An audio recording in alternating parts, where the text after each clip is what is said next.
Perfect. So good evening, everybody. This is Johnny from Alilon, and I'm going to go straight into my haircut today.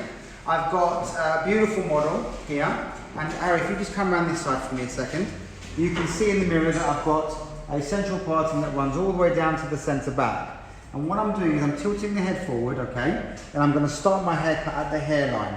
I'm going to be taking diagonal sections, okay. I'm going to comb the hair to the natural fall, and I'm going to establish my external lengths, okay? Now you can see there's a bit of a movement there, so I'm not going to put too much pressure. And what I'm going to do for now is establish the external length, and I'm going to have it so it sits below the jaw. So my line is being cut to get slightly longer towards the outside of the shape. And I'm going to do that either side. I'm going to do this same method of working for at least 3 sections, okay? At least 3 sections. And then what I'm going to do is I'm going to start to work within the shape. Now my plan now is to try and work as clean as I can. I'm going to comb the hair down and establish what I want the outside to look like. Bear in mind that whatever angle of cutting line I choose now will have a direct impact on what happens in front of the ears, okay? So I'm going to continue taking the same sections. Now, my sections are going to get slightly wider, slightly thicker, okay? And what I'm going to do is I'm going to basically work with the same method. Now, I'm going to try not to use clips. So if you notice when I groomed it, I held my finger there for a couple of seconds, and then when you let go, it holds itself there. I'm going to comb the hair down and work the same way of working. And I'm going to do that for 3 sections. And then I'm going to start to work internally. Now, I have the pleasure today of being joined by Mr. Graham, and over there, Mrs. Madeline Murphy. So, Mr. Graham, would you like to go first? I'd love to. So, good evening, everybody. This is my gorgeous model, Ellie. So, I've actually pre-cut the, sorry, I've got to work out what side I'm on. So, I've pre-cut the right-hand side in the back. So, I'm going to talk about what I've done. So, I've started by working my internal lengths. Now, previous haircuts, so thinking about my fixed analysis, it was already quite short from a look that we did back in March, I think, for the fellowship. And what I've done is actually I've maintained the length on the very top of the roundness of the head here, and also the length in the nape. So I took my first section in the centre back, and when I pulled the hair out, I was actually looking for the bend in the actual hair here, so to see how it sits in here, thinking about my choice of length within that one section. Now, within my first section, which I took vertically, you probably can see some papers, Harry, if you just film up to the papers on the mirror. So what I'm going to be talking about is taking vertical sections. So I really want to focus on the language that we're using. So when I'm using vertical sections, I'm going to be cutting more of my vertical lengths. So I really need to understand the direction of hair that is happening within one section. So I wanted my lengths to actually increase in length. So what I'm actually focusing on, Harry, if you can just come behind me, and what I'm actually focusing on is the lengths, what's happening behind my fingers, not what's happening in front. So I'm actually looking at the root through here and understanding where the hair is actually coming out from the head. So if I'm looking at the area here in the occipital bone, the hair is coming out from its base. And as I work up the head, because I want the lengths to increase in length, they're actually now starting to, if I look, the hair is going below its base. Understanding where base would be, so base would be somewhere around about here. Now the hair is actually going below its base, so then that way my lengths increase vertically from the occipital bone up, and then they slightly decrease from the occipital bone down. So in that area, my actual root movement is going to be below its base. Section number 2, I actually took vertically as well. And then my movement of my section was meeting in the middle. So understanding where the hair is going. So sections 1 and 2 are meeting in the middle, so my lengths stay consistent left to right. And then from this point here, I was working with diagonal sections closer to the vertical. So in that way, I'm actually controlling more of my vertical lengths, but still in control of my horizontal lengths. And I worked that to just behind the ear. Then I had a second starting point in the front. So then I started from the front here, again working with diagonal sections closer to the vertical, coming away from the face, understanding my choice of length. So I really wanted to maintain the area on the top here, on the roundness of the head. Because again, if we look closely at the hair's actually sitting really nicely with the bend through this area here. So I didn't want to take that any shorter. So understanding that choice of length, if it does go shorter, then the hair could react on me. It could start to stick out. And if we look at the growth pattern at the front with Ellie's hair, you can see there's actually quite a strong movement right at the front here. So I wanted to maintain length in that area here and focusing on that bend. So actually this area here, I've not cut from the previous haircut. It's actually sitting really nicely.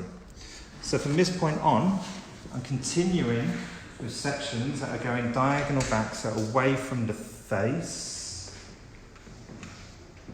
here. And I'm really focusing on my body position. So I'm just going to move Ellie's head slightly forward, so that way it enables me to keep my back straight. I'm going to be lifting the hair up, and I'm really focusing on what's going on behind my fingers, looking at the direction of hair to my cutting line. And you can see here where I've already previously cut the back, I'm not taking too much off now because I'm actually connected from the front towards the back. So what I'm going to do now, I'm going to comb the hair down into its natural fall. So in that way, the hair is going to start to dry on me, and I can really start to see the shape forming through there. So always remembering that the hair is always drying, so combing it down into natural fall, assessing my shape. So again, I'm just looking from the profile. I'm liking the way the hair's sitting through here. There's a little bit of flick, but later on, once the hair's dry, I'm going to come through and I'm going to start to put my external lengths in so I can get rid of that, and also around the ear here. So what I'm going to do now, I'm going to focus on the opposite side. So I'm just going to tip Ellie's head over to the side. Just going to dampen the hair down slightly. It's just drying on me. It's a warm day in London here. It's a little bit humid. Johnny's got his shorts on. So just going to dampen the hair down. That way I'm damping it down. I'm not getting it too wet. This is just easier for me to control the actual hair through there. So I'm just going to bring the head up a little bit, corners a bit low. I'm just going to tip the head slightly over to the side. Now this way, I'm going to again be working with diagonal forward sections. As Johnny was talking about before, I'm going to leave my finger here. I'm not trying to groom this hair out of the way, because I find as soon as you try to comb this hair out of the way, all it wants to do is just sit back on you. So I'm going to leave my finger here. I'm going to put my comb under. I'm going to lift the hair. And once I've lifted the hair, my fingers come into play. And then I'm going to start. You can just see this little piece here. So again, thinking about the movement of my section. So I want my lengths behind the ear, from the center of the head to behind the ear. I want my lengths to stay consistent from the middle to behind the ear here. So my movement of my section needs to be meeting in the middle, so my lengths stay consistent. So what does meeting in the middle mean? It means when my section I've just cut and the section I'm about to cut, I'm moving to the same point in the middle of my section. So when I'm taking my section through here, I'm lifting the hair up. I'm making sure my fingers are coming straight out from its base. I'm moving my body position so it allows me to see my root, my direction of hair. Really focusing on what's going on behind my fingers. And again, I don't let go of the hair. That way, I don't need to pick up the hair and make sure I'm using the same direction of hair within one section. So I'm just pulling the hair out, following my guide, and really focusing on that root through there. Again, just combing the hair down to its natural fall, and I'm going to carry on the sections towards behind the ear here. So it's actually really great doing the Facebook Live again. We've had a really busy year this year. We've been all around the world doing seminars and shows. But also this year has been a great year for the London Academy. It's actually, we've had the most amount of courses within 1 year, and it's been really exciting. We're actually It's actually quite crazy, isn't it? Really? Yeah, it's been amazing. I think we've had in total, we had 15 courses booked in this year for the total of the year. And we're really looking forward to the end of the year. We've got a lot of events coming up. We've got courses coming up from September on, where we're going to be doing our primary shapes, primary mechanics, and actually a really exciting course that we've got coming up is our teacher training course in September.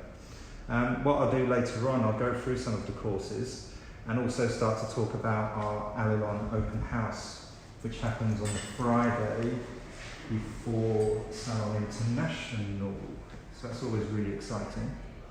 So I'm just going to continue with my sections to behind the ear, really focusing on my root, the movement of my section, and understanding my direction of hair and what I'm controlling within one section.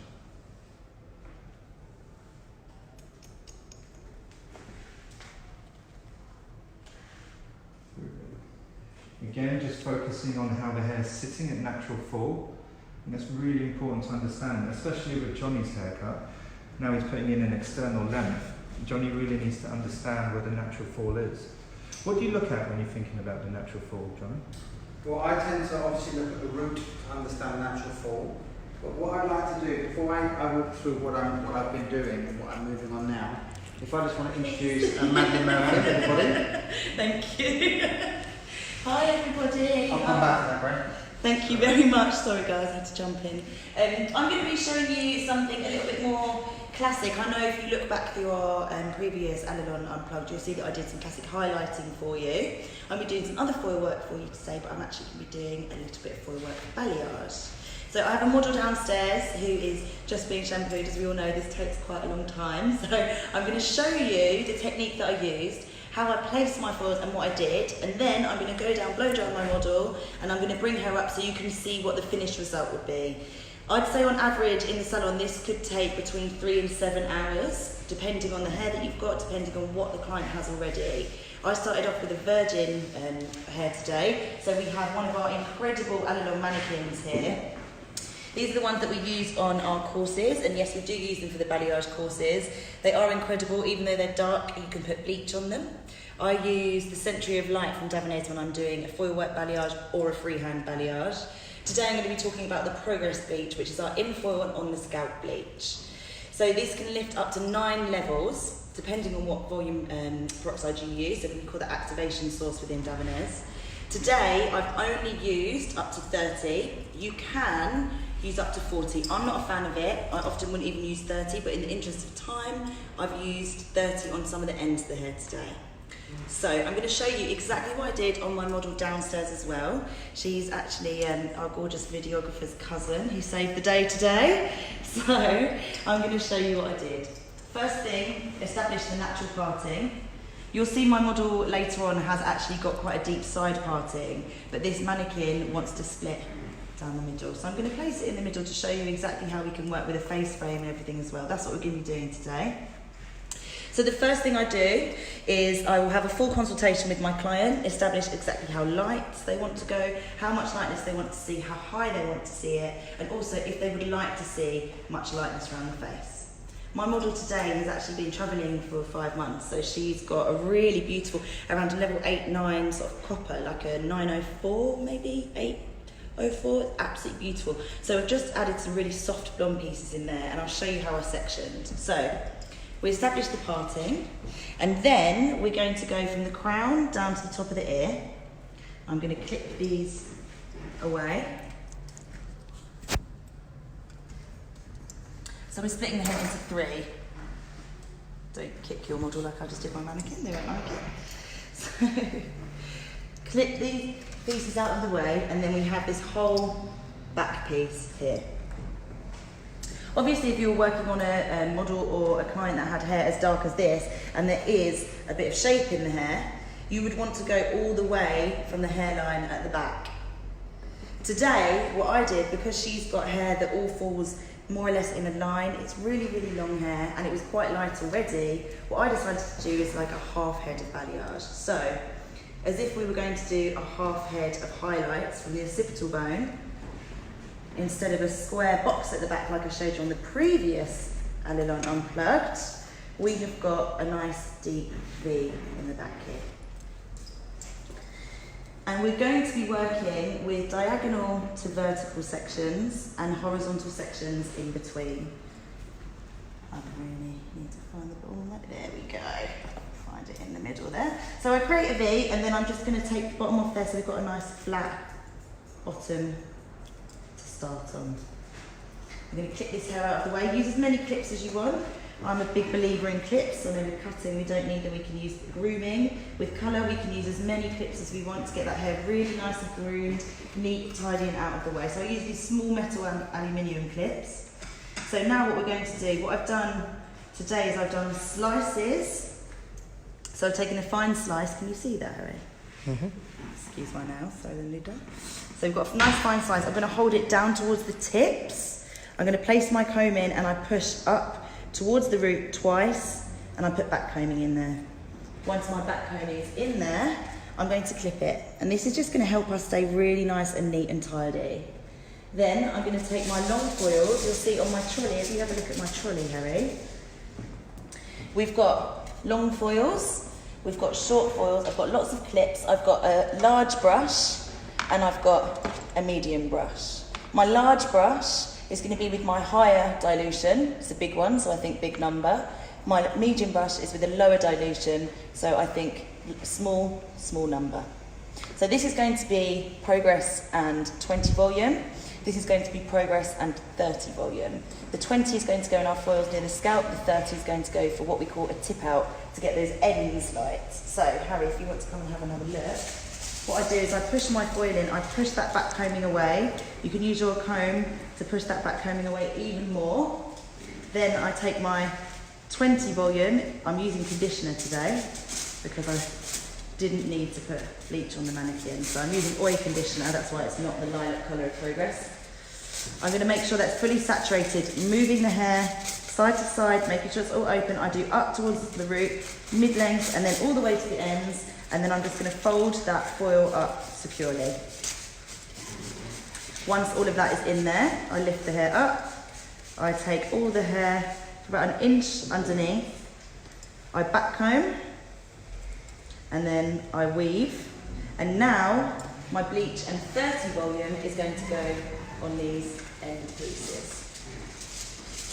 We're going to go a little bit lower down, and this is going to give us that really nice balayage effect where we've got the lighter highlights at the top and then heavier towards the ends.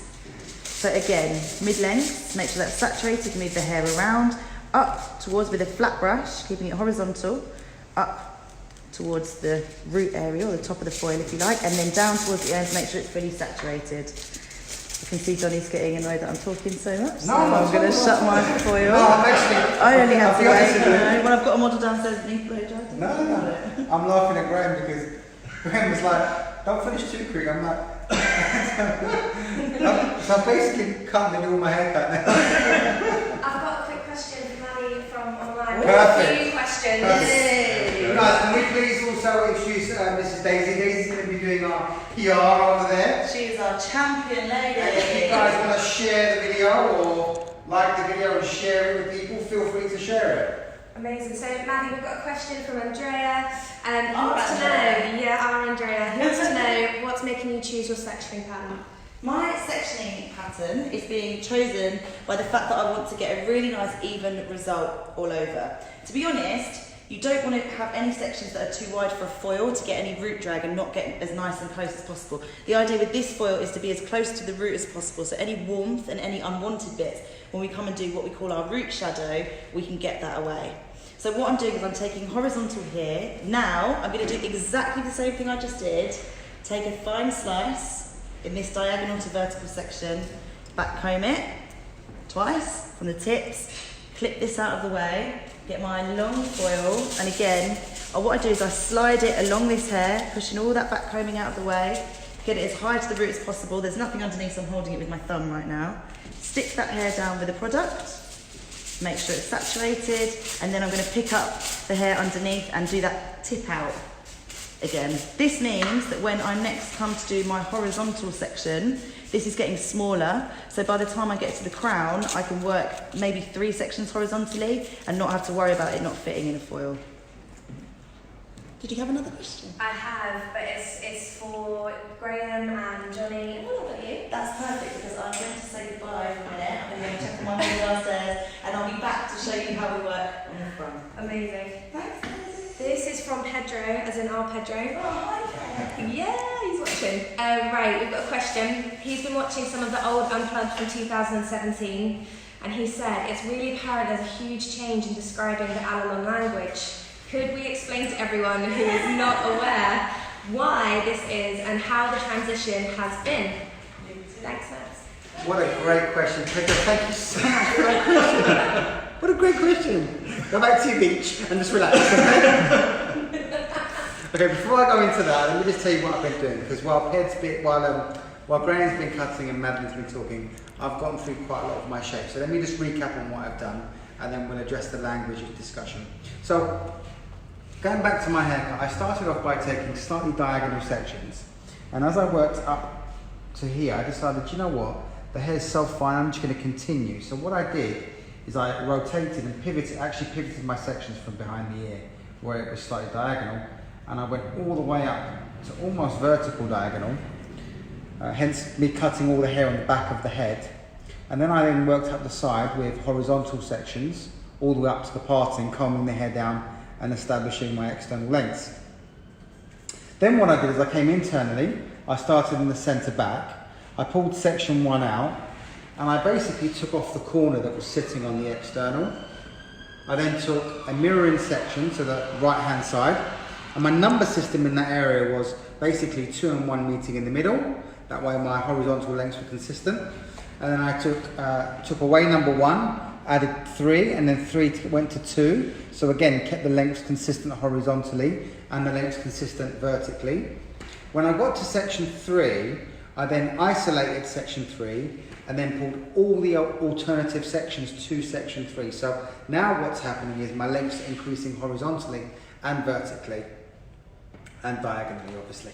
So I'm going to continue doing that same method on this side. So what I've done, if you come from behind Harrymore, right now I have section 1 here, and I have now section number 2 on the left hand side, okay?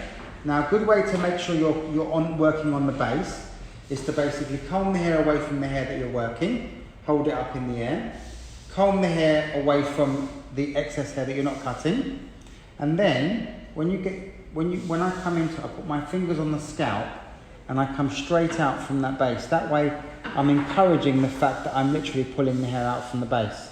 So by placing my hands on the scalp, I'm encouraging that principle of coming out and not directing the hair either left or right, okay? So again, my number system was 1 and 2 meet in the middle, 2 and 3 meet in the middle, and then 3 and 4 meet in the middle, and then from that point on, everything comes back.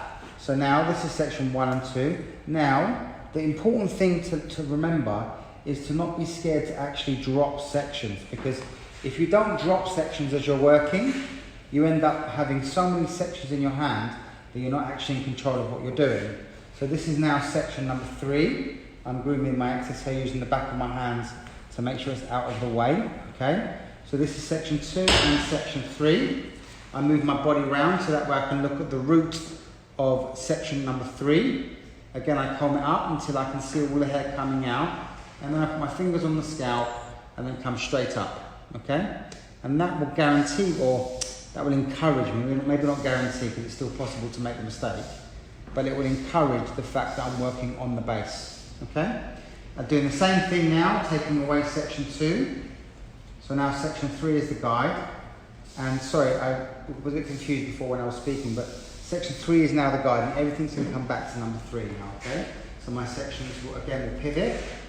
I'm bringing 4 back to 3, 5 back to 3, and so forth. So going back to Pedro's question, we're basically trying to, I don't know if any of you have seen any of the rules, the alilon rules.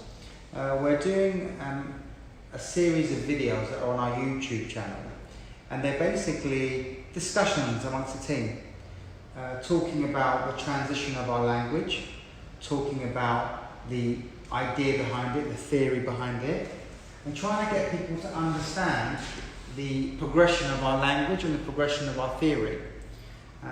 As we've been teaching for a while now, what we've found is, just before I carry on, I'm just going to check it over the crown to make sure both sides are connected, okay? As we've been teaching over however many years now, well, this will be our 10 year this year. What we've found is that even though we've loved our journey has taken us through to different different avenues, and the majority of that is to do with our language and our theory and how we teach. So what you're going to find by watching the alilon roars, which is definitely something I would recommend that everybody does, you'll get a really much more clearer insight into why or how the brand is evolving, how our language is evolving, how our theories are evolving. And I know, Graham, I don't know if you want to mention it, but we've been having some really interesting discussions about next year's curriculum. There's going to be some quite big changes, isn't there? Yeah, there is. Harry, if you just come around, we'll focus on what I'm doing within this section here before I carry on. So I've worked from the centre back to behind the ear on the right hand side, and that's my first starting point. And now I'm going to come through and start from the front, and that's my second starting point. So the reason why in this scenario I've got two different starting points is because I wanted to control the length here, and I wanted to control the length at the top of the head here and at the nape down here. Those were my two danger zones, and these were the areas where I wanted to maintain that length and weight. I've been really enjoying doing the alilon, should we say, roars, and you can find them on our YouTube channel. Actually, we're aiming to, in the future, actually focus a lot of our attention on the YouTube channel. So if it would be great if you can go to our YouTube channel and actually subscribe. In the future, we're going to be doing our alilon unplugs from YouTube, so you'll see us there in the future.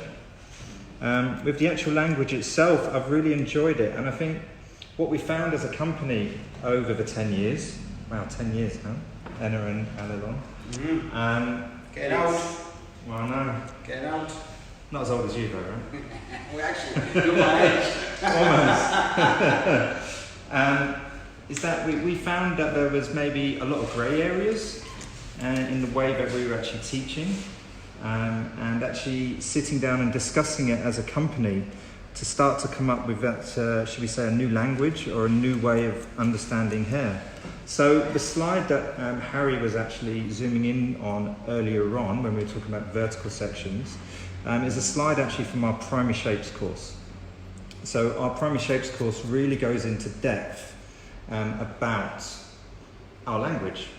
And if you've noticed the way I'm actually speaking, there's certain words that I'm not using, and I'm talking more in about direction of hair and really focusing on that. And I just wanted to show you this diagram just very quickly. Harry, if you just come over here for me. So what I'm really focusing on is something that we call direction of hair. So direction of hair assists the distribution of lengths horizontally, vertically and diagonally. So the diagram on the right hand side here, if you can see this circle right there, what I want you to imagine that this is one piece of hair. So this is the root or the base of one piece of hair. So if I stick my comb out here, no laughs online. So the hair can either go up, straight out from its base, or down when we're talking about our vertical direction of hair. So hair can be directed above, below, or out from its base vertically. And we're giving 3 different examples here. So up and down movement. Now, horizontally, we can either go left or right, or out from its base as well. So direction of hair horizontally, hair can be directed left, right, or out from its base. So what I'm trying to get you to understand when I'm cutting hair is actually looking what's going on behind my fingers. So, the one we've not spoken about is everything in between. We have up left, up right, down left, and down right. So this is how I'm going to be working, because my sections are diagonal. This is Harry, if you really zoom in on it, the root for me. So you can see that my section is diagonal but close to the vertical. So, talking about the direction of hair, I'm really focusing on this area here. What's happening to my lengths, my direction of hair. So if I'm looking through here, my direction of hair here is going to be down towards the right. And up through here, it's going to be out from its base, and then again it's going to be below its base up here. So my lengths increase in this area through there. So again, as well as that, even though I'm working diagonal vertical, I need to be thinking about my horizontal lengths as well. So that's where my movement of my section comes into it. So understanding where I want my two sections to meet. In this scenario, my movement is meeting in the middle, so my lengths from the front towards the back stay consistent. They're the same lengths between here and here through there. And I've really enjoyed teaching in this way. Getting people to understand root movement and direction of hair has been a real big eye-opener for a lot of people, and especially for me as well. This is something that I've been learning over the past year or 2 years or so, and we know it works because our assistant program downstairs and our stylist program downstairs, it really works and people understand it a lot more. So the language is always, should we say, evolving or changing, because we're always discussing it and really trying to break it down. And it's just the philosophy of that is just fantastic, really just breaking down everything that we know. So I'm just continuing now. Again, just making sure that my fingers are just parallel to the head, coming straight out. This is the length that I've cut at the back of the head. And again, not let going of the hair, working up. I'm just positioning Elle's head, so then that way it enables me to keep my back straight, thinking about my body posture. And here you can really see how my lengths are increasing behind my fingers through here. Graham, I've got a question for you. Fantastic. This is from George. He wants to know what's important for your grey shape. Great question, George. Where's George from? Do we know? Or is it George from us? What was the question? What's important to think about when we create shape? That's a good question. Yeah. Question for you too, Johnny, once Graham said. No problem. When you're ready, you come to me, darling. I'm just going to be blow drying over here. So George, thank you for the question. What we're trying to do as a company is try not really think about shape too much. What we're trying to understand is what we want the lengths to do. So, for instance, let's say round. So for instance, if I want my lengths, what we used to say and what we would teach, if I wanted my length to be the same from the front towards the back, we would say that would be round. Okay? Now what we're trying to take away from is understanding what lengths are staying on the head once we cut it.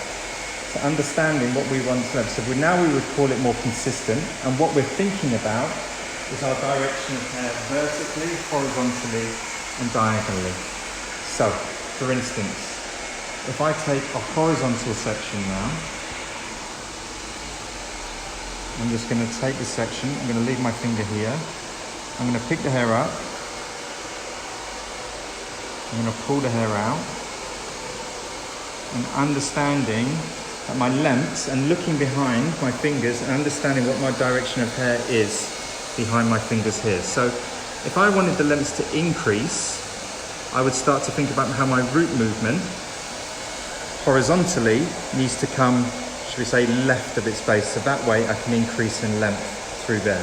If I want my lengths to stay consistent, I need to be looking at the direction of the root so it's coming straight out of the head through there. I hope that answers your question, George. So for us, it's more about the direction of the hair and the movement of your section within one section. Sorry, the movement of the hair within one section. Johnny, you've got another question about shape again, from Bong from Manila. From who? Bong from Manila. Perfect. Hello, Bong. Bong, I will ask Thank you for joining in. I will ask you a question about the bleach when Maddie gets back. But in the meantime, you had a question for Johnny. What shape have you been creating, Johnny? Okay, so a very good question. Thank you, Bong. Let me talk about, that was a close zoom in, that wasn't it? Let me talk about how I'm drying the hair first, and then we can talk about the actual shape, because you'll be able to see the shape of the haircut. Now, how I'm drying the hair, I've used the Love Smooth and the oil, and the idea is that I want the haircut to be quite loose. I'm not trying to get it to sit like to sit under. I want it to flip, and I want it to be quite loose. And the reason for that is because after I'm actually going to be using some personalizing techniques to really allow the hair some movement. The hair's quite fine, so I want the hair to have a bit of bounce to it. So as I'm drying the hair, I'm actually using my fingers a lot more, and I'm loosening up the shape. I don't want it to sit flat and kind of a bit boring. I want it to have a little bit of lightness to it. And this is something that you would do in the salon. This kind of look is something you could do in the salon very, very easily. Okay? So I'm allowing the hairlines to move, and I'm loosening up the shape. Now, what you're going to find is the end result of my shape, which is what the question was, will be a kind of flicky type shape, which has a bit of bounce to it. I do want to have some kind of fringe area. There already is a fringe area that exists. Okay? My model, you can see she's absolutely beautiful. So I can do really anything to her hair, but I want the unplugs to start to have a little bit more of a commercial type feeling to it, simply because I think people will be able to relate to it a bit more. It doesn't mean we're not going to do super creative work, because obviously, for those of you who know us, you know that we tend to do quite avant-garde work. But I think it's important to kind of get out there the fact that we have a salon which has over 50 employees in downstairs, and they do salon work every single day. And this is something, what I'm doing now, which gets done really, really commonly used in the salon. Clients don't always want dead straight, flat hair. They want hair that moves. And this is a shape which allows the hair freedom to move, and it allows a minimum amount of effort when it comes to the styling element. The products are really important. So you can see with the brush, I'm encouraging that movement. I'm not trying to get the hair to move under. I'm not trying to make it look vintage. I'm trying to let the hair cut do all the work for me. The only place I need to put a bit of focus, you see these baby hairs here? When it comes to controlling these hairs here, I just need to stretch the hair and focus the heat a little bit more. Can everyone hear me? If you can't hear me, guys, if you could just let Daisy know, she will communicate that to me. So I'm stretching the hairline. That will give me a smoother finish around the front of the face.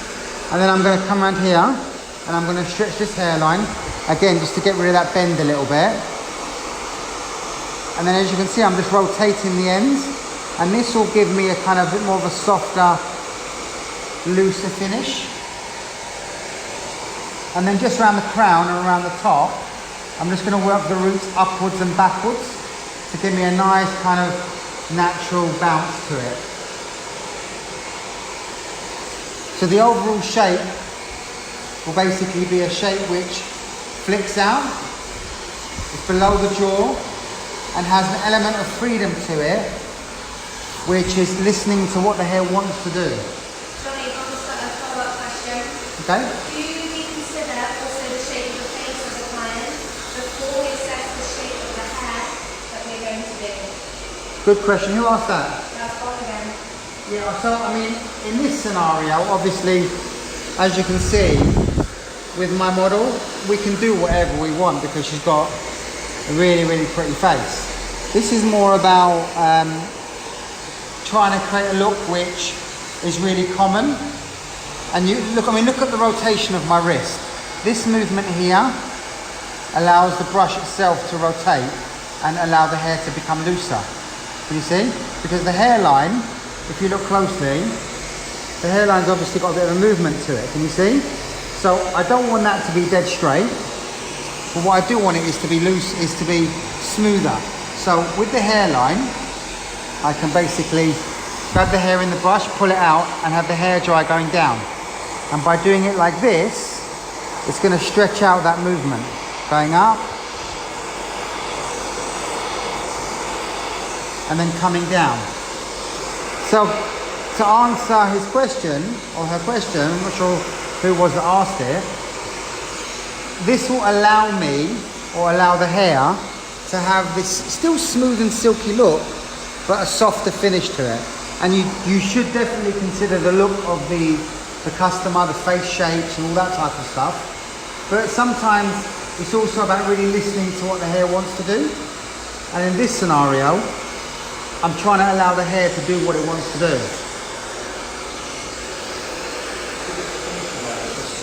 Yeah, it's all yours. So I've worked the back and both sides, and now you can see from the previous haircut I've got this extreme long pieces of length through here.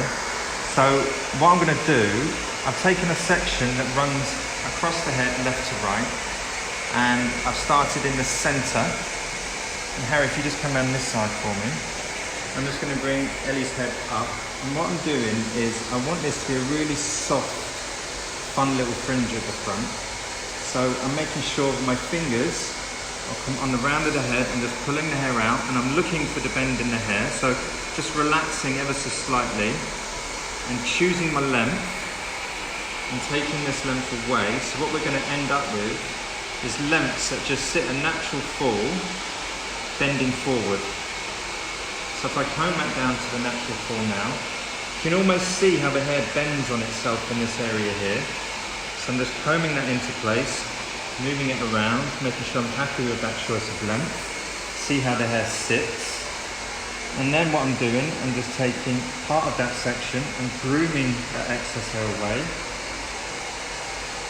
And then I'm just taking my next section. So my movement of my section is that the movement is forward and backwards, so I'm meeting in the middle. I'm picking the hair up, I'm focusing on my root. So I'm making sure my fingers are in the centre of the section, so they're coming straight out. And here, and what I can also do, Harry, if you zoom in on the mirror, I can actually look at the direction of hair in this area here, using my mirror to assist me, to make sure I'm coming straight out through here, and then again using my mirror in that area here, and following my guide, really focusing. I would say probably I look maybe 80% behind my fingers, and then the last 20% is on top of my fingers. So then that way I know that I'm leaving the correct length on the head. So I'm just coming up to my last section through here. So I'm going to work with an element of disconnection today, but something very soft. I don't want any extreme differences in length. You can see I've got a little bit of disconnection through there at the front, so I just need to come back through my section number 1, make sure I get that before I carry on. Just here, making sure I get that. So I missed that the first time round, so I need to make sure I get that really clean. Again, combing the hair down. So if you can visually just see with Elle's hair base now, I want this almost just to sweep across later on. And just due to the actual growth pattern at the front, if you can see this, you can see how it actually, looking at my fixed analysis, how it almost grows down into this point in the centre back, in the centre front here. So when I actually comb it down to its natural fall, it actually mirrors that, it follows that. So it actually drops into that point through there. Later on, once the hair's dry and I'm starting to put my external lengths in, I can play around with that a little bit. Okay, so what I'm going to be doing now, you can see I have these extreme pieces of length through here. So I'm going to pop the head slightly forward. I'm going to comb the hair straight forward through here. And I'm going to take a section from the back towards the front. So what we tend to do when we're discussing sections, when we get above the roundness of the head, we try and not talk about vertical and horizontal. So my section now is running from the back towards the front. And then when I'm talking a section across the head, I'm talking left and right in that area through there. So I'm just going to take that section again, get it cleaner. And then I'm going to start to look at my choice of length. And also I want to see my root movement within this one section.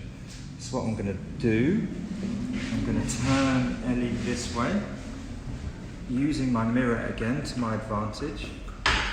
So in that way it enables me to clearly see what I'm doing. Now you can see the difference in length in this area. I still want to have a slight difference in length, but not too much. Just something very soft. So now I'm just using the mirror I'm just pulling my fingers straight out. So there's my length at the fringe, at the front here.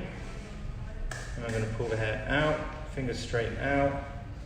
I'm going to choose a length that's actually just going to sit over the top of that, through there. And I'm just going to club cut in this area here. Put my fingers up with my root. So in that way I'm trying to create lengths that are consistent. From the front towards the back.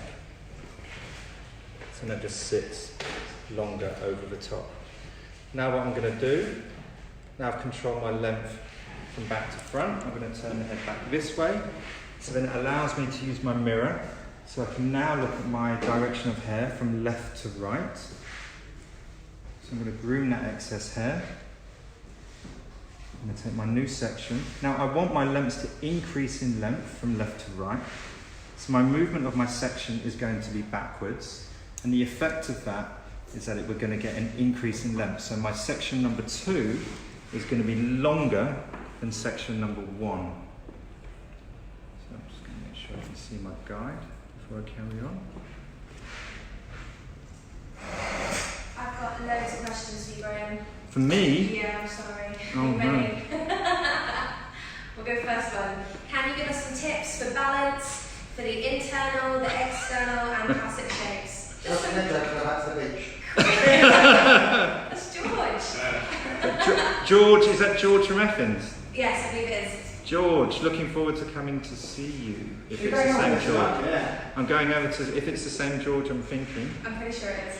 I'm going to see George in September. Yes, it is. Hi George, how are you?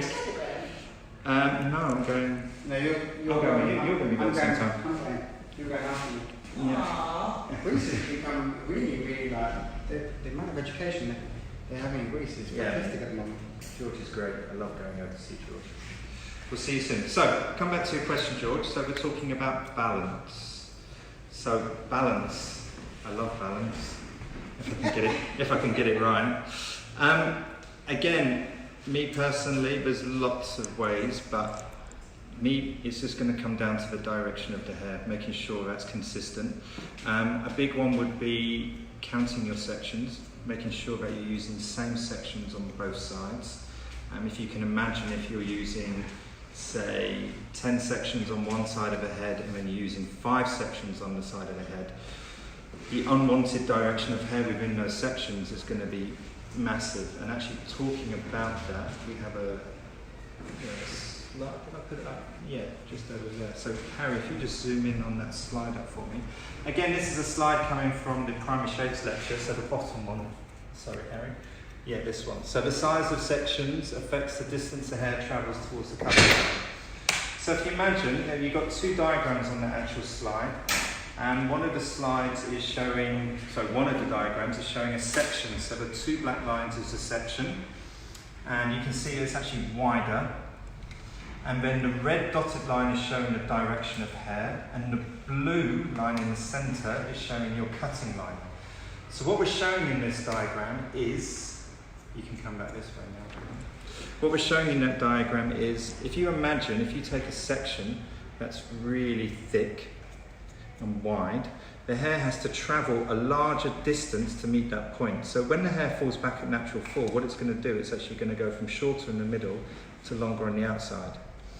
To actually reduce that, you can see the width of my section I have here. Harry, if you zoom in from maybe that way, can you turn that way or this way? This way. Which way is easy?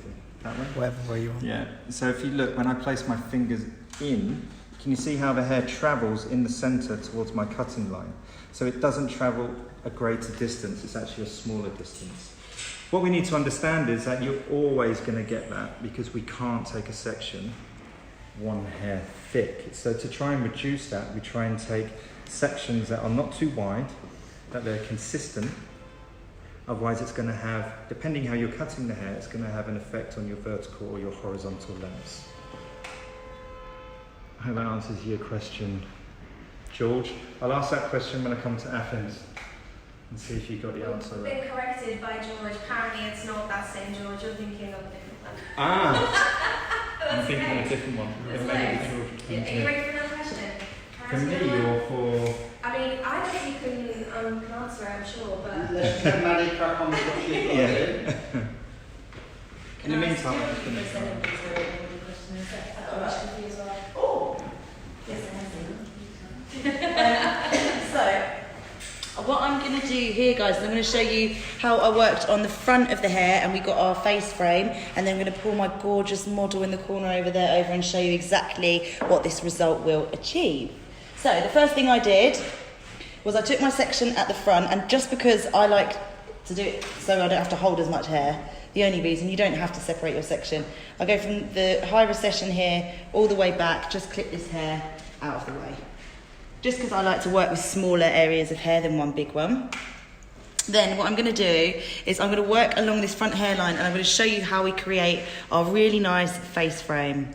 So the first thing we do is we take a really steep angle like this, clip all this hair back up out of the way, nice and neat and tidy. We're going to pull this hair out and we're going to weave. See, this is right on the hairline here. And we're going to do a really nice weave. And this is where we're going to go and we're going to use our short foils. We're going to place that at the scalp. And then we're going to use Progress and 10 volume, because this foil is going to be touching the skin. It's going to be right next to the face. It's going to be very well insulated, which means that it will process very quickly. So we drop down to our 10 volume so that we don't end up with any broken pieces around the front hairline. I'm using conditioner, so this is very slippery, sorry. So we've got our first one. Then we're going to do another 2 in exactly the same way. So then we're going to go here and we're going to do exactly the same thing. Pull the hair out. We're going to do a really nice fine weave. We're going to place that into our short foils.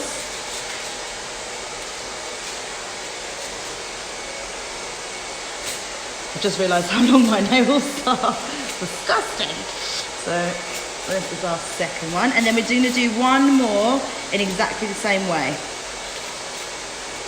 Just get this hair to stick to the foil. How are you laughing at me now? Dalby says hi. Hi, Dalby. That was a strange voice, sorry. Hi, Dalby. Go back to my normal pitch. Can I just ask a question about bleach? Yes. This is Someone asked ages ago, sorry, but listen, what is the difference between Progress and Liberty? well, that is a great question. So I don't know if anyone heard over the sound of Graham blow drying there. Daisy asked me. I'm being polite to the audience, Graham. Don't laugh at me. No. Bless you. Daisy asked me, what is the difference between Progress and Liberty? There is a huge difference. Progress is our on the scalp and in foil bleach. It is lilac in colour. It lifts up to 9 levels. You can use it in foil, on the scalp. You can use it as you would traditionally use a bleach. Our Liberty is our clay-based bleach, which I find incredibly hard to say. It is a white bleach, and it is designed to create like a crust on the outside of the hair. So when you paint it on the surface of the hair, it creates like a shell. On the inside it works, and it means that you can literally just leave, you can drop that piece of hair, it will dry, and it will work for all your freehand purposes. So they're completely different bleaches. It will only give you up to 7 levels of lift. It won't give you as much lift, but it's going to give you a really lovely result and really nice way to work with freehand. So here, in between my foils, we take all this hair, we back comb, and then we place our bleach and tip out our end bleach on these areas. Once we've done this, we can close our foil. And then what we will do is we'll come back to working, and because this area is small here, you can see this zone, I can fit 1 foil. We're going to do exactly the same thing we did at the back. Slice, back comb, pick up the hair underneath, back comb, weave, place 20 towards the root, 30 towards the ends. I'm going to repeat that process on the front hairline here. So we're going to do 3 back-to-back weaves. Then, once we've done that, we're going to tip out the hair in between so we don't have a dark area. Then we're going to come back to our horizontal sections all the way until we meet the parting. And I'm going to repeat the same on the other side. As simple as that. So let me get Sian for you. If you want to come on over. absolutely gorgeous model. Let's go in front of the board here so you can see everything. This is our gorgeous model that Harry provided for me today. So if you turn around to me first, lovely, I'll show you guys what I was talking about earlier. So you can see here, when I pull all the hair down, comb all the hair down, we've got this really lovely, very natural blonde result. And I've left it straight today so you can see how it's going to be, how she would wear it. Ordinarily I would tong it and give it a bit of texture so you can see those ribbons running through. But what I also wanted to show you is, this is a half head of balayage. So if I do this and go underneath where I placed that balayage, which is about here, you can see I've actually left all the hair natural down here. You see? Can you see that in the camera, Harry? So it's a little bit darker. Then this hair sits over the top. And because I've thought about where my placement goes, the blonde sits over the top and it's not going to make it look like I've missed a bit. Yeah, so there we've got our beautiful back-combed pieces that are high up towards the top like highlights. Then we have our tip out on the underneath. And then on the front here, what I've done is, because we've got different parting to the mannequin, it's quite a deep parting. So if I pull this back, what I did was exactly the same thing I just showed you on the mannequin. I don't know if you can see it in the light. So we've got our highlights that I placed 3 foils here, and then I came here and I did just 2 there because we've got a smaller area, I didn't want as many. And then what I've done is I've done a root shadow and blended that into the hair. I don't know if you can see it on the camera very well. I've used a root shadow, and the way that I've done that is how I've written it up here, which is our toner.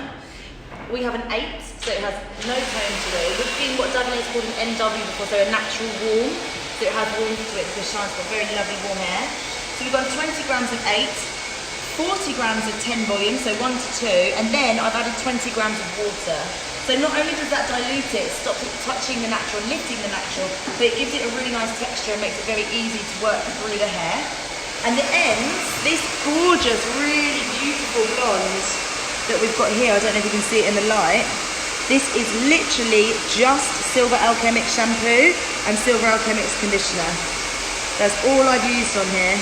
There's a lot of the time we don't even need to tone our balayage because it's going to come out such a beautiful, nice blonde when it's raw anyway. So we've got that really nice, creamy, light blonde running all the way through, just using that Silver Alchemix on there.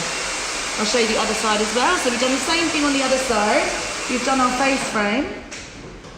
We've done our 3 foils, and then I've just blended that through with my root shadow. So I've just come through, smudged it on. I left it, I think, 7 minutes in total.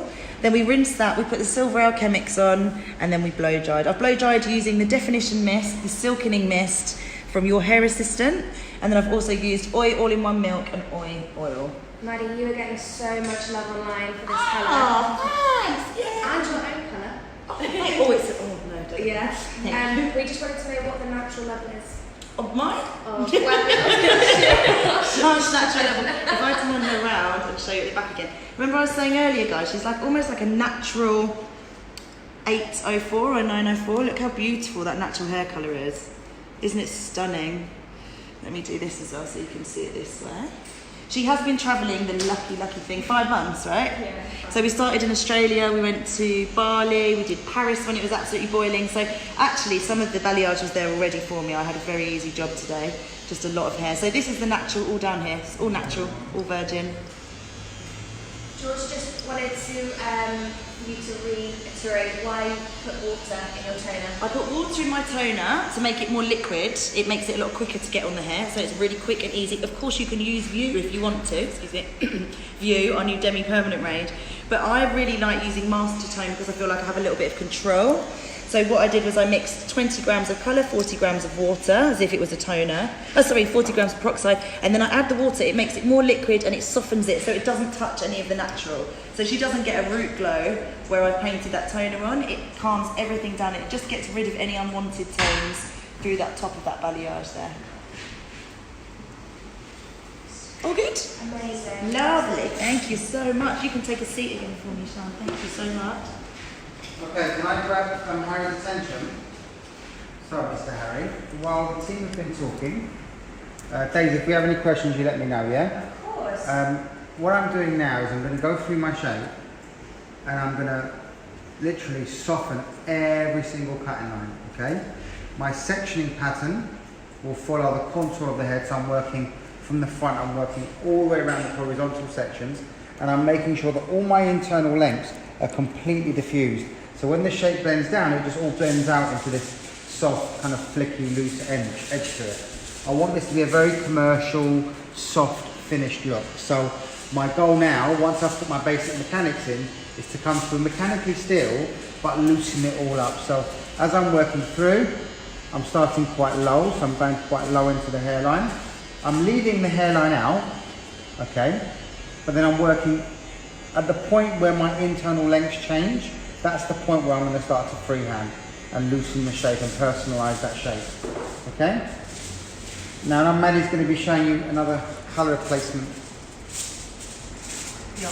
thing. So Question for you. Just for me? Move on from you. Why Okay. have you changed your tone? very good question. Who asked that question? That's George again. George's got all the questions. George on fire tonight. So basically, good question, George. I'm using a blue beauty now, and the reason for that is simply because the hair is dried. I've dried it and I've also ironed it. But when I dried it, I don't know if you noticed, but I was rotating the ends of it a little bit. And when I ironed it pulling it out rather than down. So that way I get a slightly more thatched finish to it. It's quite kind of pointy. So I'm using the widening of the comb to avoid excess static, because obviously when you're brushing, combing through dry hair, it can tend to be a bit more, cause a lot more friction, which in turn can make it look very static. So I'm just using a wider tooth comb to allow the hair to avoid getting unwanted static, okay? Notice as I'm taking my sections and I'm working them through, I'm using the wide end every time and just personalising those ends, making sure that all my cutting lines are completely diffused. So all my lengths integrate and become this really soft, loose finish to it. Maddie? Yes, thank you. I'm just going to show you what I was talking about, because I just want to make sure it's really clear as I'm showing you what I did. So down here, this is what I was talking about, working horizontally. So we've got our fine slice that I backcombed, put high to the root with our 20 volume. Then I picked up all of the hair that I'd left out underneath. I backcombed it, then I gave it a large weave. I've left some out. And then I've placed it in the foil with the 30 volume. It's oil conditioner, but with me. We can pretend today. So here, what I'm going to do is I'm going to show you again what I did, just to make it very, very clear. So we get our hair, we pull it out, right on the hairline. Pull that down. We place that weave in a foil. And then we apply our Progress and 10 volume. Remember, we use the 10 volume because it's touching the face. That's where there's natural heat in the body. It's in a small foil, so we don't want this delicate hair. Remember, the front hairline is very, very delicate. So when we're working with bleach, we don't want to over-process that. We don't want to end up with broken hair, because our clients are not going to forgive us for giving them those little fuzzy bits around the front, are they?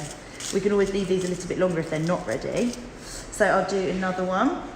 I'll do 2 to 3. In this case, I'm just going to do 2. And then I'm going to show you how we work after that. So back-to-back weaves, pulling the hair out, weaving a whole section. Place it in our short foils. 10 volume with Progress. 1 to 2 is the fluidity that I like. I like the viscosity when it's 1 to 2. It's nice and thick, it sticks to the foil. We can also work it through the hair. Then, once I've closed this foil, we're going to grab this hair that's left out from the in between the packets. And remember, if that sat down, that would be dark, wouldn't it? And then we just have the highlights. So we need to put the tips in here. So we back comb, we weave it. Oh, I want a bit more. And then we place in our larger foils with our 30 volume, our higher volume, which is going to give us a lift down at the bottom where we don't have the heat from the body or the head. Once I've done that, I close it up, making sure it's nice and tidy. Client doesn't want any bleach, so they don't want to sit in the mirror looking like a big mess. With all this back combing, it's already quite messy. Try and stay as neat as possible.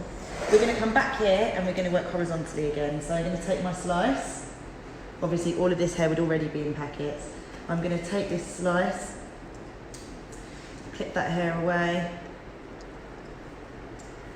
I take my fine slice like this. I hold the hair towards the tips. I push really well up towards the root. You want lots of nice back combing, get a nice diffused line, no stripiness. Clip that out of the way. We grab our long foil,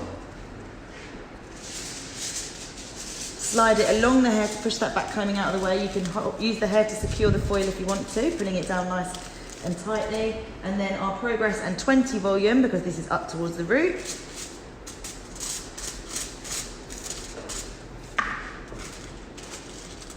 Then we're gonna close this packet out of the way. We are gonna do this. Grab the hair that would have been left out from that section. We back comb first. Then we weave and we place this hair with our 30 volume again to give us those really light tips on the end.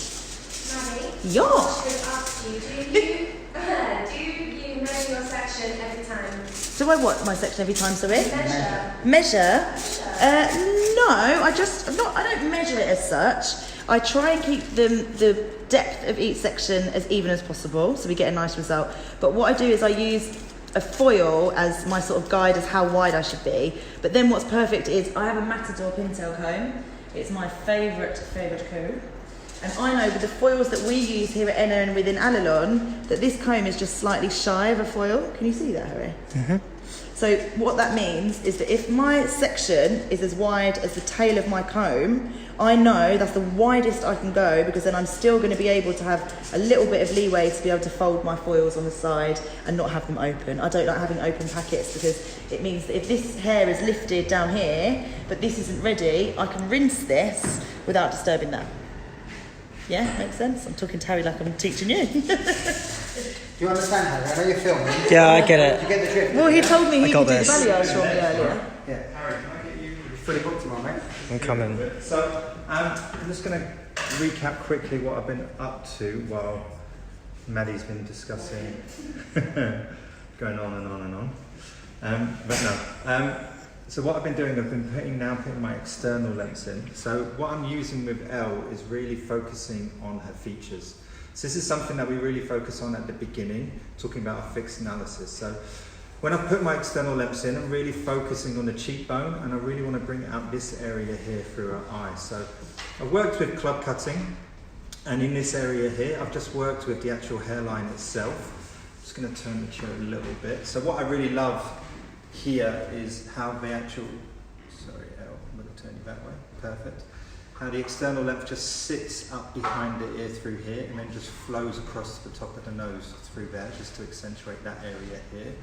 And then really like the build up in length that I've got through the actual crown here. So it'll be something that's, should we say, it's a little bit stronger on the underneath, but it's more suitable. I mean, it's just a bit looser and softer through there. So I'm just going to come through on this side and start to put my external length over the ear here. So I'm going to comb the hair down to its natural fall. I'm going to be very mindful about the muscles around the ear. So we have three main muscles around your hair. We have the auricularis, anterior, superior and posterior through here. So if I actually stretch this muscle too much, it's going to make the hair react and almost go too short in that area through there. So to begin with, I'm just going to actually comb the hair down over. So you can see I'm not pushing the hair left or right. I'm not going to push the hair forward or use a lot of tension. I'm just going to comb the hair down gently with my finger. I'm just going to push it slightly back. And then using almost like my scissors as, should we say, like an arrow, I'm going to pick my length that I'm going to come into. And I'm just going to work, just using the tips of my scissors, just through that area here. We're getting a lot of love online for this haircut, by the way. It's gorgeous. I love this haircut today. Before I carry on, I'm just coming back to what George was talking about earlier with the question, talking about balance. I'm actually going to put my left finger on the length that I always have from the previous side, and I'm going to put my finger on here, and I'm going to actually use the mirror. I'm not going to use the ear, because the ear tends to be, 9 times out of 10 on everybody, the ears are different levels. So in this area here, I'm just going to place my finger on top, on either side, look at my balance. Once I've got my balance, I'm going to continue on over there. So again, I'm not really going to place too much tension over the ear. Being mindful of the muscles around there. So you can see I'm just using my finger and just with the scissors, just a very tip. So I'm not going into the hairline. I don't want anything that's too strong. I'm just being very mindful about the lengths that I'm choosing in the areas here. I'm going to dehair that here, and then I'm going to move on to the back. So again, I'm just going to pop Ellie's head forward. Now here, it's very difficult for me to cut around the area here, so I'm just going to place my finger here. I can do it a couple of ways. I can place my finger here, just comb my hair down to its natural fall, and then I can place my finger there, and just using the tips of my scissors, I can almost just do that. Or another way that I could approach it would be to hold my comb, use my thumb, and control the hair if I need to. I don't really need to in this situation, but I'm just doing it to show you. If you do need to control the hair, in that area here, you can just use your thumb, hold the hair with the comb, and move on. You can almost comb it as well a little bit as you do it. Release the ear. I'm just going to comb that down to its natural fall. And again, I'm just going to gently, not push down too hard. I'm just using the tips of the scissors and just follow the hairline. Graham, I've got a question about when you were cutting the top, if you don't mind. Go ahead, love right. to. So Marina asked a while ago, sorry Marina, they do like to talk. She asked, when you're cutting the top and you take either horizontal or vertical sections, what helps you decide which one to choose? Okay, so thank you for the question. So when I was actually talking about the top, how we discuss sections on the top, so Marina, was it? Yeah. Yeah, so Marina, when we get above the roundness of the head, how we talk about sections is more left to right rather than horizontal, and from back to front or from front towards the back. Now, the reason we decided to talk like that as a company was because depending on where you're standing, you could call it horizontal or vertical. So if you're literally saying from left to right across the head or from back to front, it's a lot easier for someone to understand. So it depends on what lengths you want to control. So in this scenario, I wanted to control the length at the back of the head and the length at the front of the head. So I decided to work from back towards the front. If I wanted to control these lengths, then I probably would have gone left to right. So it depends on your end result and what you want to have more control of in those areas. So again, now, just combing that hair down. And what I like to do now, once I've done that, is I'm going to place the comb up. I'm going to lift the hair. And can you see how the hair is just falling through here? So now I'm going to come in with the scissors and just very gently just use the points of the scissors just to refine that area through there. Again, I'm going to do that. I could use my mirror as well if I wanted to check those areas. And then I'm going to comb the hair down, back down to its natural fall, and really start to focus my attention now on the really smaller details of my finished look. So what I'm going to start to focus on now is a free hand through the top, and especially in the area in the fringe here. For me, if you're looking at the densities in this area here, I want that to be a little bit more see-through, a little bit more softer. Ellie has a lot of hair in this area here, so I'm going to come through with variations of, should we say, personalizing techniques. So personalizing techniques is where I'm changing the fluidity of my cutting line. So what I'm going to start by doing, I'm literally going to take a section following the hairline. Maybe it's better if you come around this way, Harold, thank you for your work. Or shall I call you Draco with that bleach? And then I'm going to come through and just using the points of my scissors, and I'm just going to very softly, you can see now how the density is changing in those areas here. So I'm just using the points there. I'm just going to get a neck brush, dehair Ellie before she sneezes. Through there. And then again, I'm going to take a next section above that. Through there, and again, with the tips of the scissors. So you can almost see I'm creating little shorter lengths on top. just to soften these areas through there. It's funny we're talking about personalising because I'm kind of using that on the external lens. Can I quickly show them that? Yeah, of course. So you're doing it from above, aren't you? Yeah, I am, yeah. So watch me, if I'm doing mine from the bottom, so I'm tilting the head down, I'm placing the hair with a little bit of pressure, okay? And I'm basically working into the shape. So I've already done it once over, but I just thought I'd show you the technique. Because I'm watching Graham, and Graham's working from above. So in my scenario, I'm working from the underneath. So I've already done it, so I'm not going to do it too much now, but by putting a bit of pressure there, it lifts the hair a little bit. And you can just really soften that line to make it just become a little bit softer and a bit more freedom to it. I'm not trying to establish any strength. Got to be careful because I've already done it, so I don't want to do it too much. But what this has given me is a very, very loose, if you look in the mirror, you'll see that it's kind of flicky, loose, soft shape, which has a kind of classic-y type feel, but it has this kind of element of softness on the edges, and it moves a lot more. I'm going to cut the fringe as well, but initially I just want to work on all the internal lengths, just so the haircut has a really beautiful little fluid movement to it. It's gorgeous, Johnny. Yeah, especially with your colour. Maddie. Whipped up in an hour, didn't you? Let me just talk about this fringe area. So I've got a fringe that obviously was the previous haircut, so I need to try and find some kind of I need to establish some kind of control of what's happening in the fringe area. So what you need to do in this scenario where you don't know where you stand is lift up the hair where you think it's going to be, and you can see that the last time it was cut, it didn't have a very defined zone. So what I'm going to do is I'm actually going to create a defined zone. It might mean that I might need to bring a tiny amount of hair into the fringe, but at least from that point on, that will definitely be the fringe. Yeah. I've used some oil, and I've used some oil milk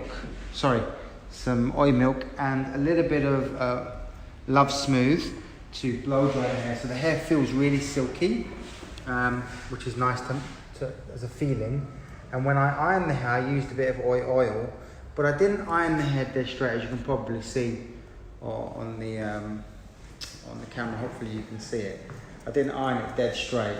I ironed it so it had like a little bit of a kind of bevel to it, so it still had a natural finish, but at least the cuticle was nice and smooth, so the hair looked shiny. The hair is bleached, obviously, so now this has got a lot of different, it's got the view on it, isn't it? Because I feel like the hair's like gloss, like really easy to work with. Yeah, because the demi-permanent, the new range from Double Airs that we have in the corner over there, it is acidic pH, and an acidic pH on the hair will flatten the cuticle, so it will make it really, really nice and sleek and smooth, and also really make sure that the hair feels that sort of glossy way that you feel there with all the incredible ingredients that are in it. If you haven't tried View, I urge you to give it a go. It's absolutely fantastic. I know Johnny's a big fan. Yeah, it is. I mean, for the blondes, it's like wicked. Oh, it's amazing, yeah. It makes the hair look really shiny. And there's no sensitivity on the scalp after having a bleach on it. It's actually a bit cooling. It's incredible. Really, really beautiful product. Harry, do me a favour, come zoom into my hands. Now notice I'm cutting the fringe in my hands. Now usually you'd avoid doing that, but in this scenario, if you notice my fingers, I'm not rotating my fingers. I'm keeping them flush, and I'm using lots of tension to avoid an uneven cutting line. So it's a consistent amount of tension. I'm using lots of tension. I'm keeping my fingers parallel to the floor, and I'm cutting a line which is consistent and cuts across the face.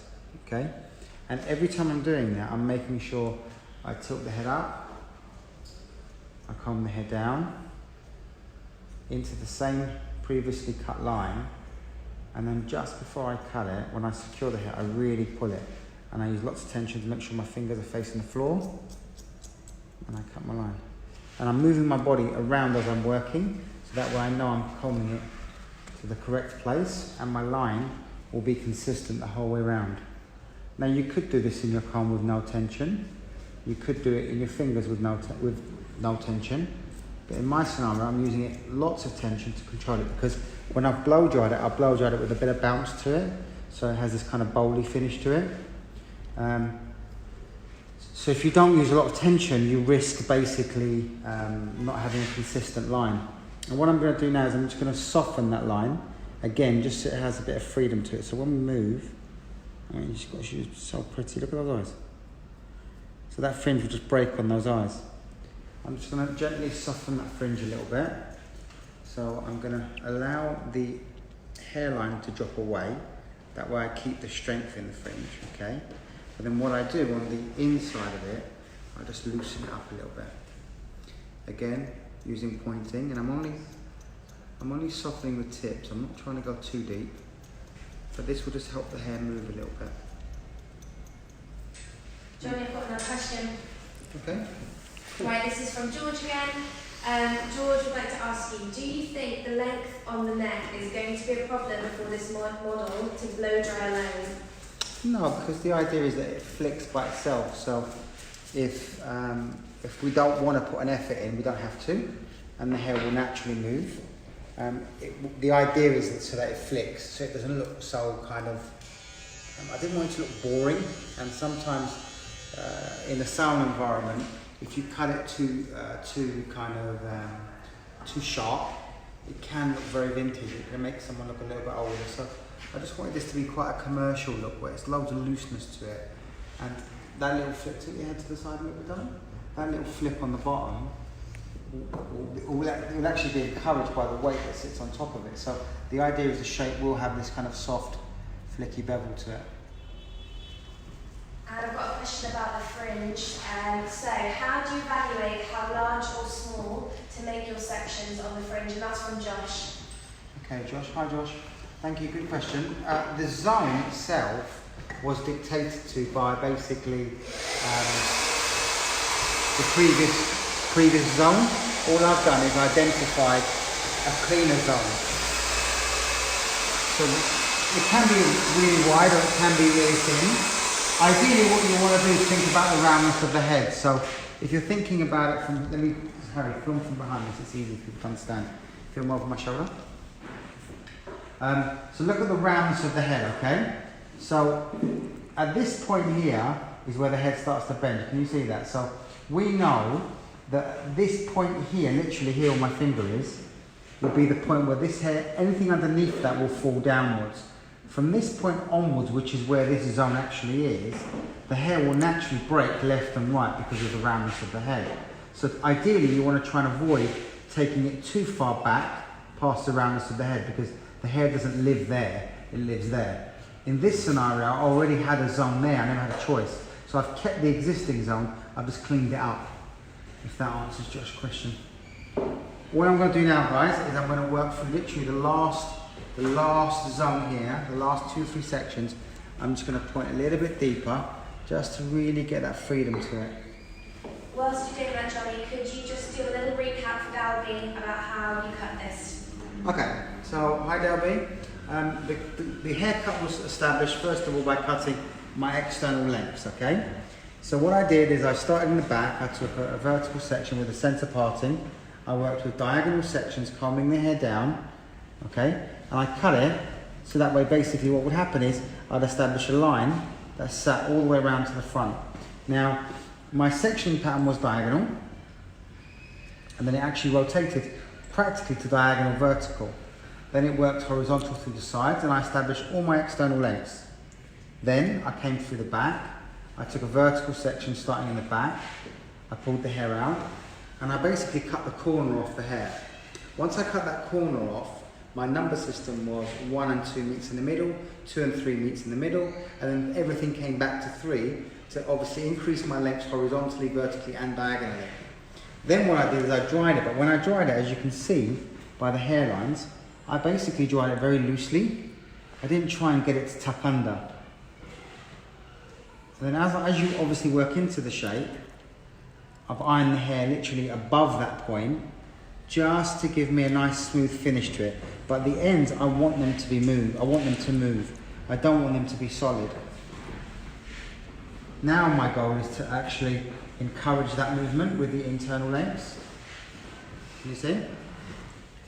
So by cutting it like that, it still has that soft flick to it, but it doesn't have the density to the line.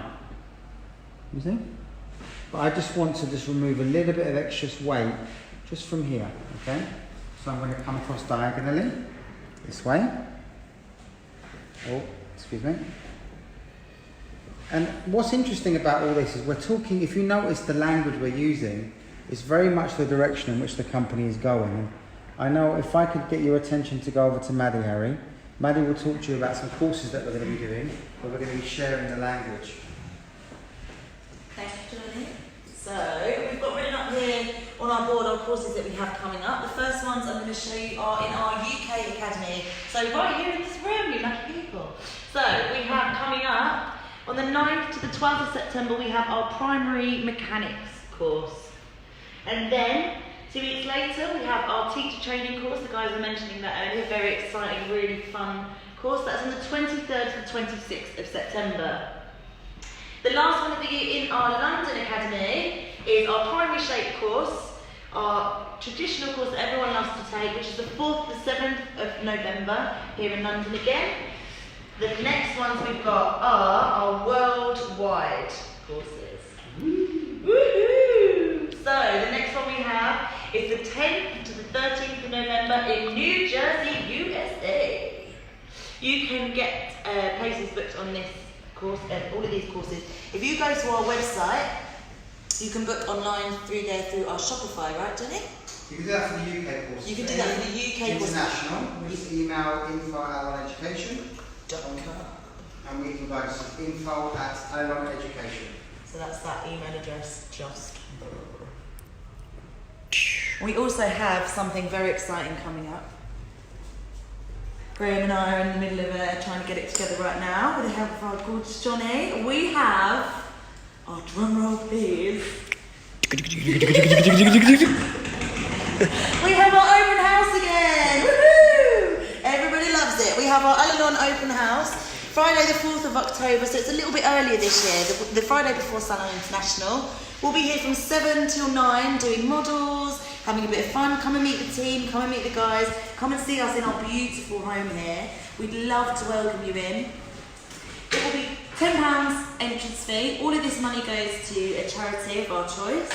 So it's Friday the 4th of October. Don't get confused because normally it's on my birthday. I know, you're all going to be upset, you can't wish me a happy birthday. But it's earlier this year, so it's 2 weeks earlier. It's Friday the 4th of October from 7 to 9 in our London Academy. Again, if you have any more questions, you can message us on Instagram, Facebook, or you can send us an email to info@aliloneducation.com. That's ALLILON education.com.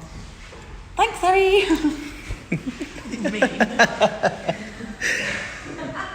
So I'm just coming to my finished look now.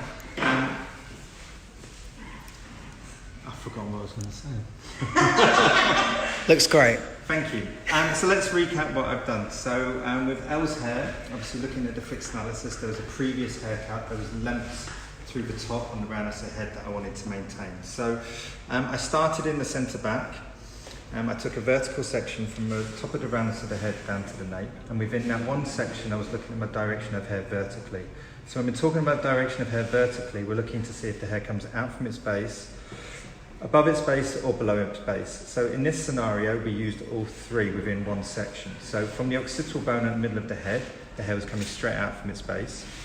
Beneath that, because I wanted the lengths to actually decrease, the root was below its base. And then I wanted the lengths to increase above, so above the root is below its base.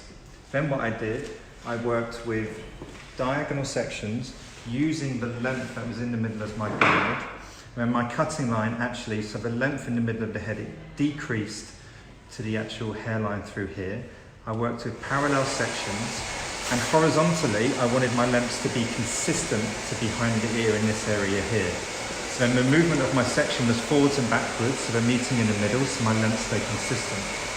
From that point on then, I actually took a parting, or a zone, shall we say, where I'm separating the hair, just slightly below the top of the head, towards the front hairline, using my initial length that I had at the front here, and my lengths decreased towards the hairline, And then horizontally, I wanted my lengths to stay actually consistent. So again, my movement of my section was backwards and forwards. So my lengths, the effect of that, my lengths would stay consistent from left to right. I did exactly the same on the opposite side.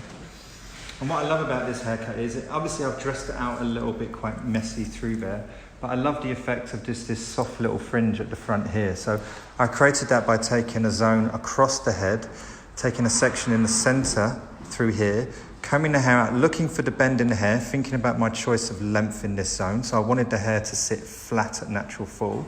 So I was mindful not to take it below the bend, so then it might react on me and stick out. And then my lengths from left to right here were consistent as well. So my movement was backwards and forwards. And then through the top here, I've just left this playful little area that can just sit a little bit longer through there.